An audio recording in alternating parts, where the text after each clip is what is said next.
Hello guys, that's Amy and I again. So I took a little break and I'm going on with my video where I'm telling you about my brain disorder. So now it's page 7 of 10. I'm reading this document. Yeah, I wrote this about the immigration service. And it's very hard to articulate, it's very hard to speak, it's very hard to make this video after I have not been sleeping for I know how long, yeah. But I'm gonna fight myself. I'm gonna try to finish this test now, yeah, so I could publish all this as much as I humanly can today, yeah. Okay, so I told that, in the state of disorder, my body is helpless, it's blind, it's decapacitated. Like in Jack Reacher's series or novel by Lee Child, yeah? It's called Running Blind, that novel. Like in Alexander Dumas' latest life novels, where he depicted similar cases. For example, his character of Andre and his character of Lorenza as two examples, they were identical to my case. Those not fictional narratives. They represent my problem, the uninvestigated, unexplored, unknown properties of the human brain and the split brain disorder. The Russians here who were doing crimes and harassing me, some of the local police, asked themselves the question, is she adequate or not? Is she an actress or not? Is she needed or not? Is she capable of self-defense or not? So they are idiots. I don't understand why or how can people be so idiotic, so evil. Because adequacy status is not a dichotomy. It's not a question of whether a person is adequate or insane. It's a real third option where the same person, I, is completely adequate, decent, intelligent, and capable of self-protection during one part of every 24 hours, 7 days a week. And where the same person, technically, there is I, is completely inadequate, unrealizing, not there, decapacitated, blind, unaware, fully deprived of any capacity to protect her life, her health, her property, her information, etc. Completely deprived of agency, completely deprived of any understanding, freedom of choice, of any cognition or any awareness, basically being a toy in anyone's hands, like a badly drugged person who is more of a body than a person in that case, this state, yeah? So that's how I can describe myself when I am in that state. I'm gonna try to turn the bloody page, yeah? It's not literally bloody, but it's very difficult to navigate this, yeah? I think the paper is too hot, my hands too dry. Yeah, I don't know what's wrong here. How to turn those pages. Okay, so here we are, page 8 of 10. The people who knew me by daytime thought me fully conscious and intelligent, fully adequate too. The people who only saw my unconscious body version called me anything that's humiliating, ridiculous, accusing, making fun of my unconscious body, alleging terrible motivations or terrible character flaws in an unconscious human who was a fully helpless victim in their hands. None of them ever realized the non-dichotomy third choice possibility. I'm completely adequate, and yet I'm completely helpless and exposed to every crime, every 24 hours, 7 days a week. Nobody could ever help me. Nobody could ever protect me. I tried the most incredible things to keep myself safe, to prevent the criminals from haunting me, from harming me, but nothing worked. I tried a wide spectrum of all and any thinkable and unthinkable solutions. Nothing helped me. I'm alone with my terror. I'm alone against all those attackers and murderers. Well, God is with me, and good forces are with me, I believe. In Novosibirsk and in Moscow, they were saying I was a local dirty whore who gave it to anyone for free. I do remember one such account about Novosibirsk. I think it was in Moscow, I don't remember exactly. It was about Novosibirsk, where some woman claimed that they put me with my buttocks up, naked, bent, in some apartment, allowing anyone to do anything for me, anything to me. They were saying they were all human trafficking, raping, and raping me, fucking me, yeah. Don't ask me if they did it to my body in truth. Of course, I have no idea. I know for a fact that I, my conscious I, very proudly, with a lot of satisfaction, will tell you that I, my conscious I, never had sex with anybody Russian and never had sex with anybody on the territory of Russia. And most certainly, I never was anything close to a whore. Never had. Oh my god, I told it, yeah?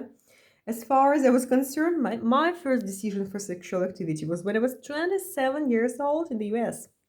And that was my first conscious decision then to have sex with a guy. It was an American man. It was not nice, it was not good. The guy ran immediately soon after, yeah. The whole thing was very badly humiliating, very unpleasant to think about, still unpleasant to think about now, yeah. But I never was that what they called me. I'm decent, self-respecting, honest, intelligent, brave, deserving person with morals and brains and ethics and principles. I'm proud to be myself. I know God is holding me through all this nightmare, and that before God, I'm decent and loved, and I have His hand. I'm loved by God and I have God's hand. I don't know the torture I underwent, some of it, not all of it. I know the gaslighting effect I suffered from throughout my life. If you don't know what that is, it's a very useful thing for you people. Google gaslighting. What does it mean to be gaslit? Yeah, it's a very useful, very relevant phenomenon. Yeah. So, like I said, where was I reading? Where was I reading? Yeah. Goodness. Yeah. I know the gaslighting effect I suffered from throughout my whole life. I know the physical harm caused to me, not all of it, but some. How do I know this? Bodily traces, bodily consequences, apartment traces, property effects like something missing, something stolen, something destroyed. My phone changed settings very visibly overnight, but mostly it's what the attackers and witnesses themselves say. They don't hide what they do, not all of them that is. I was writing this throughout one night when I actually did not sleep. I'm reading this text now. Yeah, I wrote it to. I wrote it here actually in Moldova to give to the immigration committee. Yeah. Okay, so now I'm making a video for documenting this. Yeah. So I wrote here. I was writing this throughout one night when I actually did not sleep. If I don't go to sleep, I might not suffer the effect. But I also have evidence pointing to unconscious blackout periods. Even when I think I'm not sleeping, I had an experience where my consciousness went down at a point where I was going to buy dinner at night. I intended not to sleep so that not to be attacked. I got to my senses with the first second registering some bright yellow lights amplifying in front of me. Then by turning my head to see that I was walking an S-shaped, zigzag-shaped walk in the middle of the highway in the opposite direction from where I was headed when I blacked out, and that there was a car about to hit me, and those seconds that let me jump off to the side. While the car gave a sharp turn and it went in the fields on the roadside. Yeah, there was a shaken girl there. She was shocked. She was panicked. I was panicked too. And I got to consciousness those same seconds. I would have been minced meat on the road. It was many years ago in the US actually. It was in 2015. So much for sleepless nights decisions I wrote here, yeah? Right now I'm not sleeping another night yet, yeah? So I don't know what I'm doing. But I was threatened. They cannot do it physically, yeah?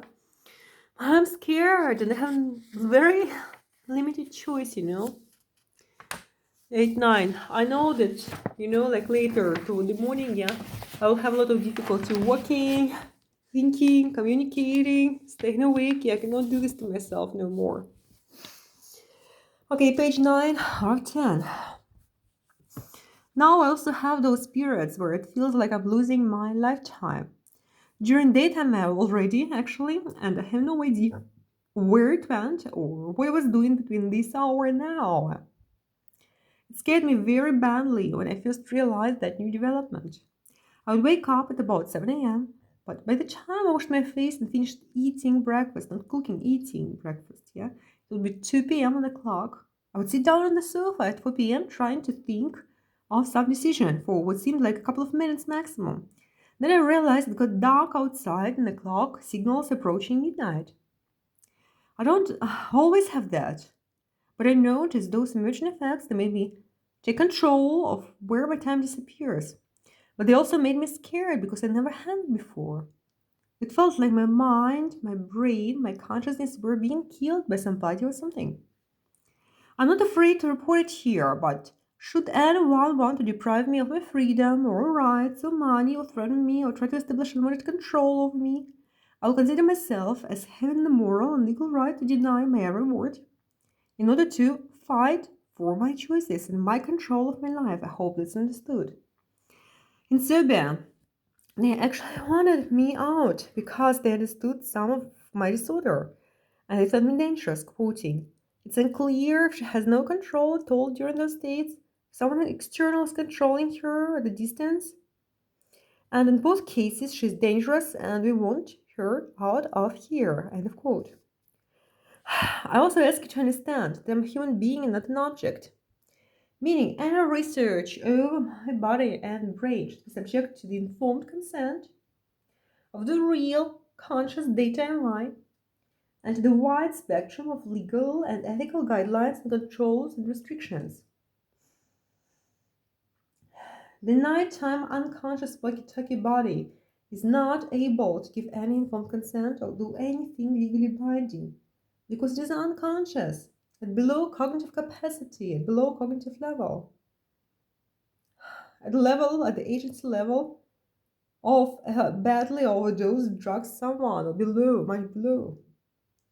I use this distinction of daytime versus nighttime purely technically here, because the real factor triggering the unconscious state split from my eye emerging is the decision to go to sleep. Whether it's night, whether it's day. I have been mostly trying to sleep nights, with a few rare exceptions, but it's a sleep decision, it's not a night-day dependence, yeah? Oh, goodness. So what I'm intending to say is that nobody with brain and morals should simply decide they know better and do things to my unconscious split part, bypassing my consciousness, consent, or rejection. Or do research on me like I'm an object, deprive me of my rights to awareness, information, freedom, and protection. That have to be maintained and observed. My conscious daytime, that's myself, and not a spot of tricking or misusing that unconscious split body. This disorder is not my fault. I believe it was intentionally caused in me by external criminals when I was in my earliest childhood. My parents never knew about it. I told my teacher in the latest years. I'm sorry, I told my father, man, people, I'm sorry. My brain turns off. I feel very bad physically. I really want to sleep. I'm really exhausted. That's why I'm confusing words. Yeah. I wrote all this, but now I cannot read it out loud to you. Yeah, it's too exhausting for me now. Okay.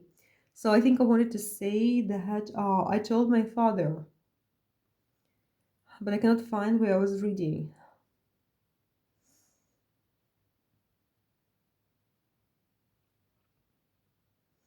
So yeah, my parents never knew about it. I told my father in the latest years for the first time.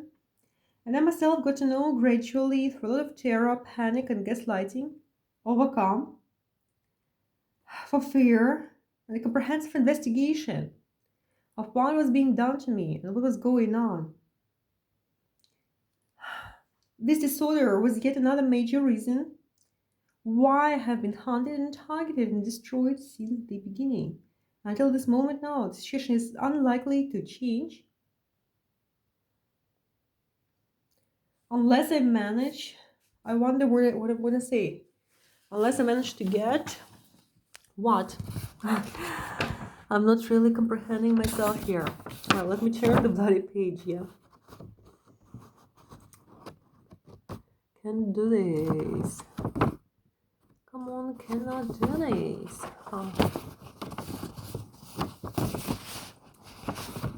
Okay, page 10. There we go. There we go. Okay. So, like I said, I'll be a decent person, yeah? And I would want to choose a decent person for a husband who, in a lot of theory, may be able and willing to protect me physically when I'm fully vulnerable and exposed. It was a recurrent theme, some thinking me dangerous because of control questions and the split, while others never realizing their own crimes against the helpless me, while others yet killing and destroying me because, according to their own words, I was dangerous to them as living victim, witness and prove their crimes against me, and they would go to the extremes to rid themselves of me in that capacity, to deny any crimes committed against me by their groups, their individuals, and to smear me, to misrepresent my character and mind, so that their murdering me could be masked for natural or accidental death, and they could get away with their crimes concealed and have me removed.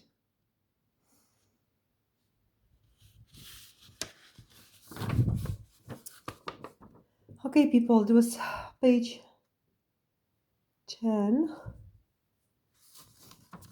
So yeah, that was what I was reading, yeah? So they were murdering me could be masked for natural accidental death. They could get away with their crimes concealed. And they could get me removed. They could have me removed from existence. It's very scary. It's ultimately scary what I'm undergoing. Amen. A. So thank you guys. Yeah, I wanted to put this video online. Yeah, with the description of my disorder. I'm so very exhausted. I'm so very tired. Okay, I'm going to tell it to you in the next video. So this video is going to be only about my disorder, like this series of videos. That's important. Okay.